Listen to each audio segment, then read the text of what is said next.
Welcome. My name is Susan. I am the advisor who works with our students going to study abroad in Central and Eastern Europe, including Russia. I'm going to give a brief overview today of our programs and the region and what opportunities Georgetown offers in this region.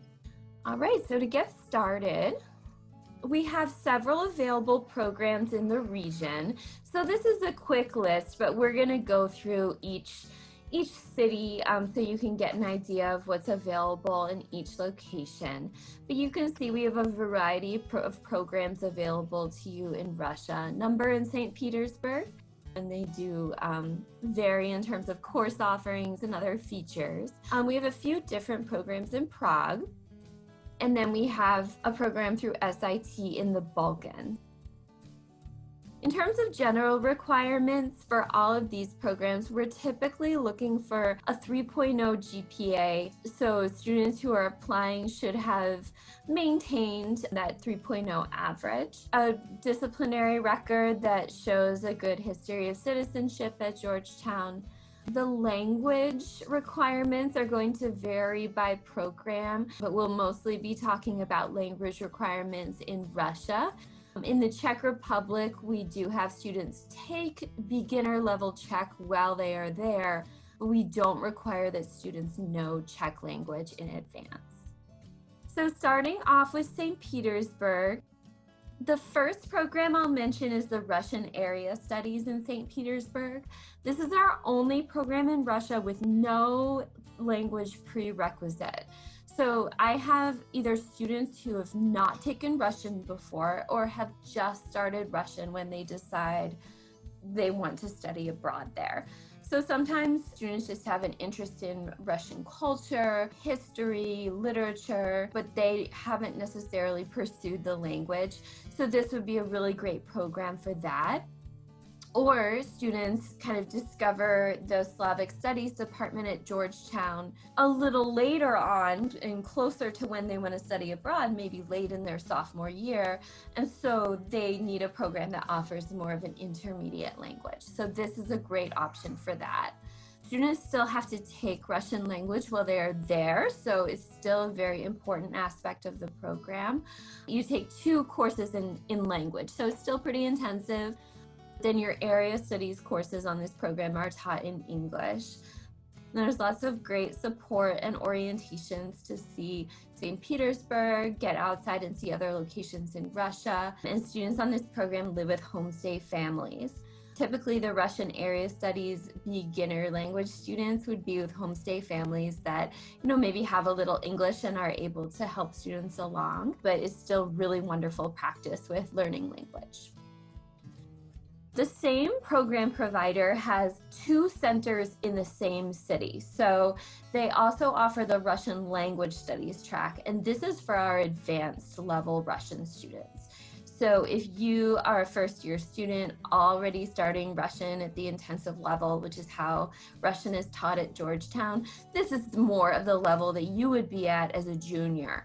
Same if you have come in with Russian, or if you are a sophomore or junior and you've been studying Russian, this is more likely where you would be.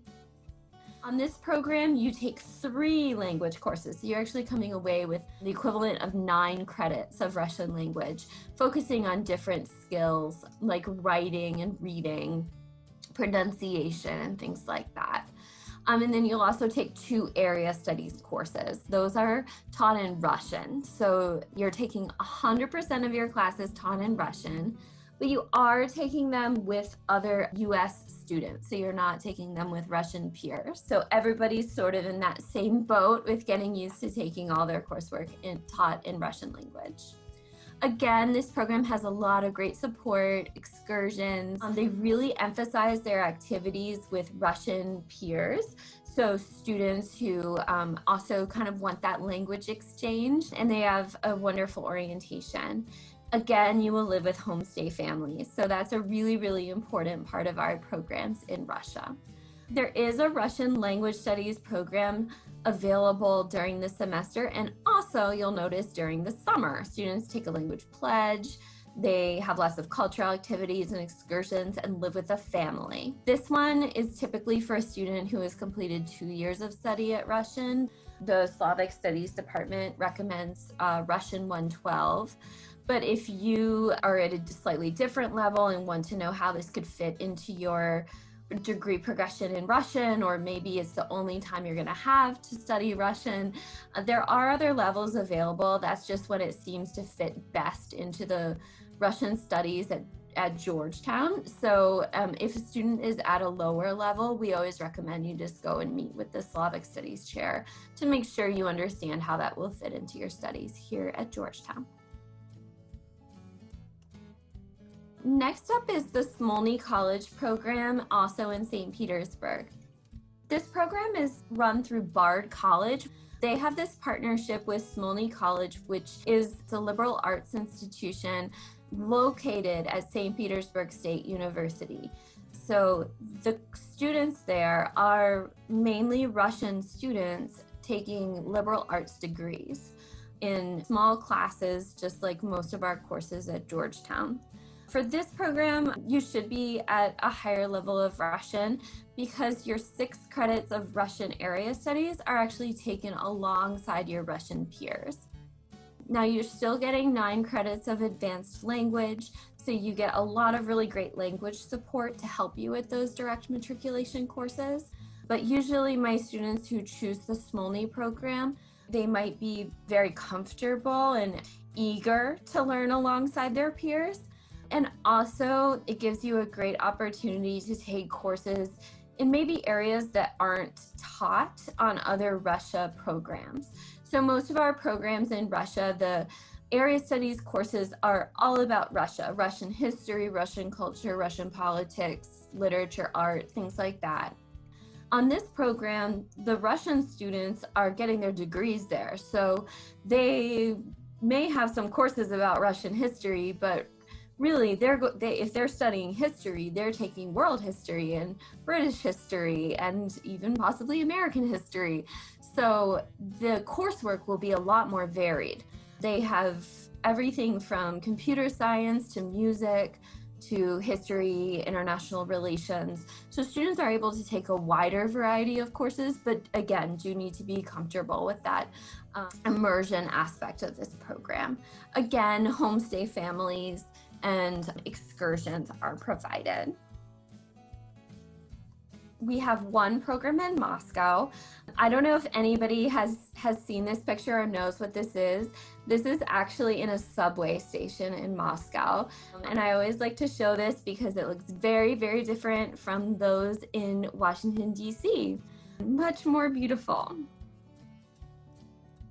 The American Council's ACTR program is a Russian language program in Moscow.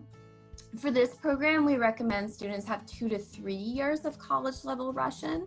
AC Study Abroad has its root as the American Councils for Teachers of Russian. So they're very, very focused on Russian language and Russian teaching. So for that reason, they take very seriously the recommendations of your Russian professors, and the main focus of this program is going to be on language acquisition.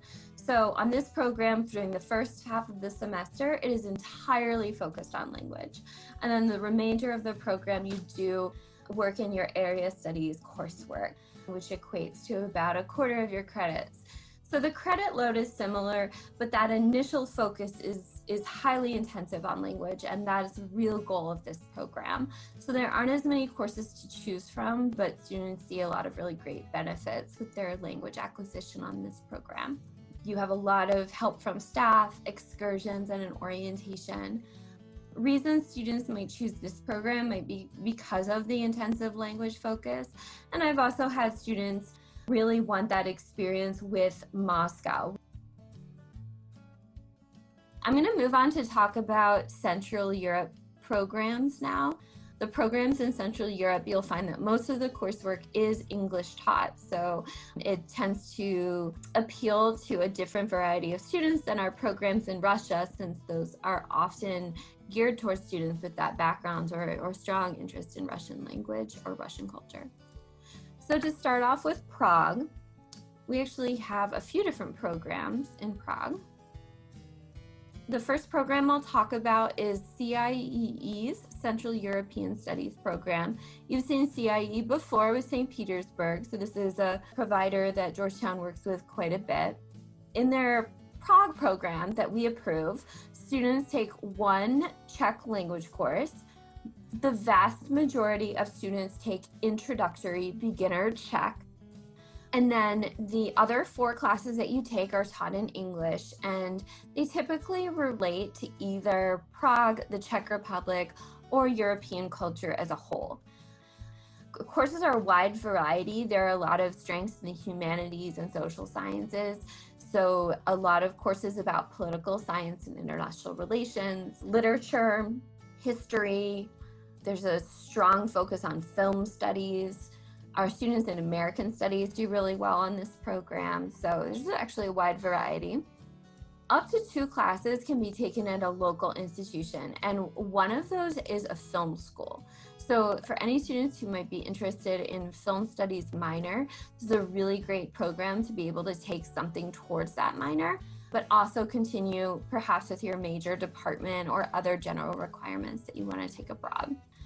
There are excursions included. They typically take their excursions to cities that are located around the Czech Republic that maybe students wouldn't find on their own, like small castle towns or beautiful parks. Students often live in housing with a local student as one of the roommates, so it makes it a little bit easier to meet local students. Since you likely don't know any Czech going into the program, it gives you the opportunity to get to know a local. The next Prague program is through CET, which is another provider that has a study center in Prague. Again, with this program, you take the Czech introductory language class. With this program, something that sets it apart is a core class. So you have to choose which thematic focus you would like for your core class. They have 3, the Jewish Studies core, the Business and Economics core, and the Central European Studies core. So something we found with the CIE program is that a lot of students really loved it, but our business students were able to find economics, but not really any business courses. So this program offers a few different opportunities to take courses towards the business degree, while still being able to take other humanities and social science regionally focused electives. So if you choose the business core, you don't have to take all your courses in business, but it gives you that one common class with people who are interested in that same thing as you.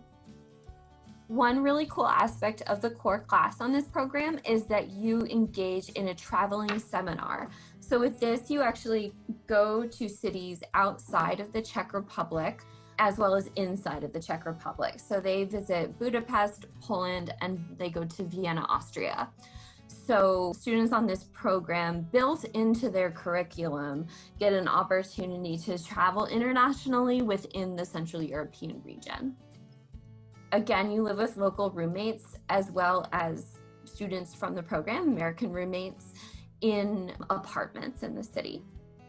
One nice aspect of the CET Prague program is its center, the study center where courses are taught, is located very centrally within the city, close to one of the main subway stations in Prague. And you'll find through all the programs that I'm talking about that they have very high support. So when I say high support, I mean that there are staff on site that are specific for you and other students on the program that are available on a 24-hour basis to help in an emergency, that run an orientation, that put together things like excursions and activities. So quite a bit of on-site support and assistance. And then also in this region, we have 2 programs through a provider called SIT.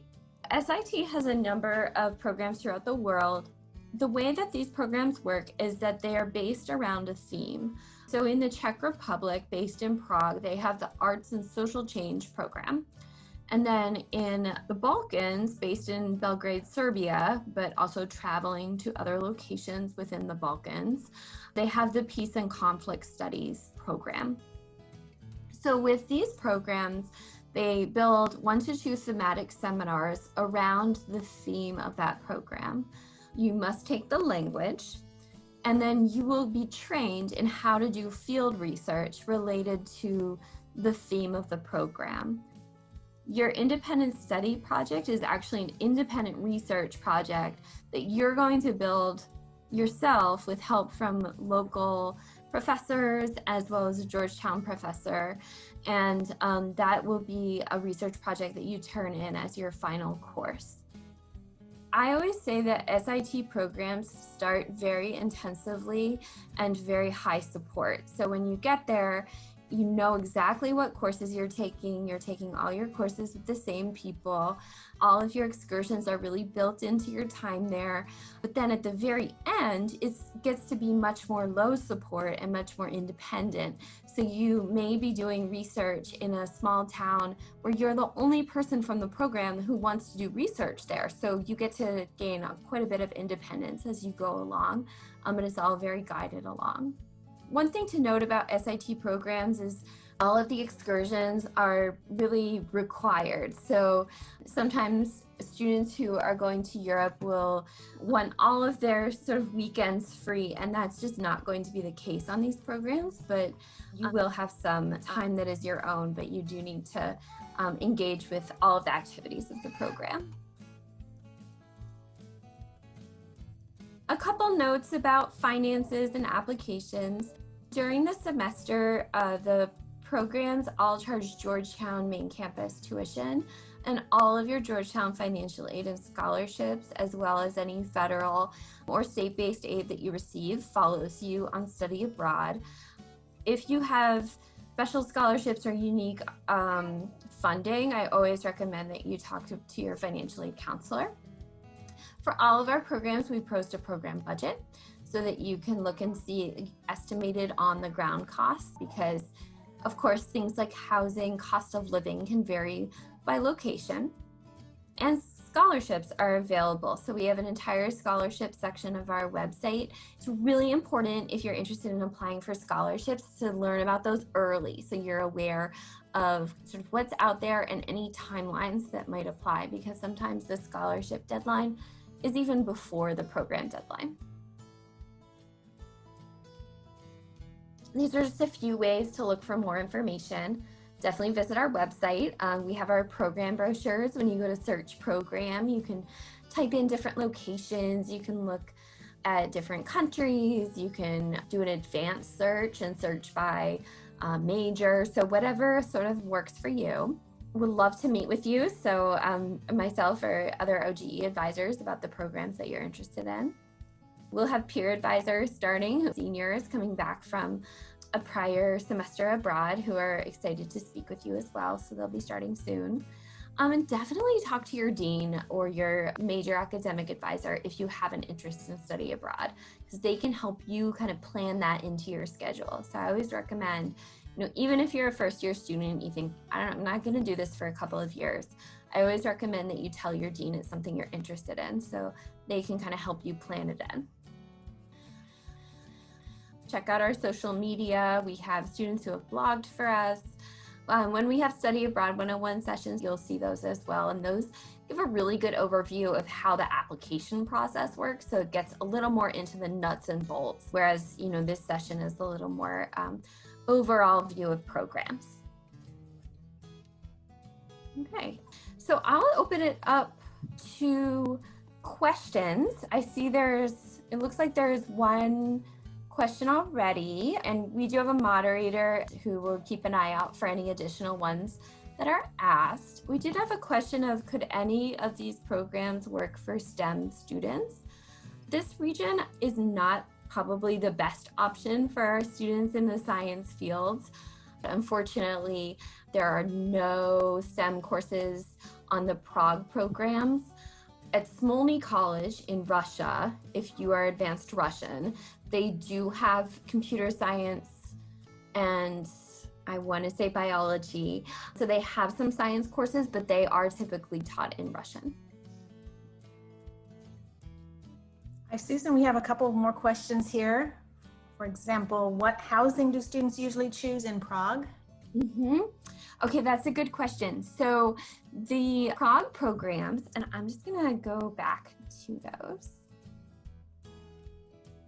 So with CIE, there are 3 different housing options. They do offer homestays.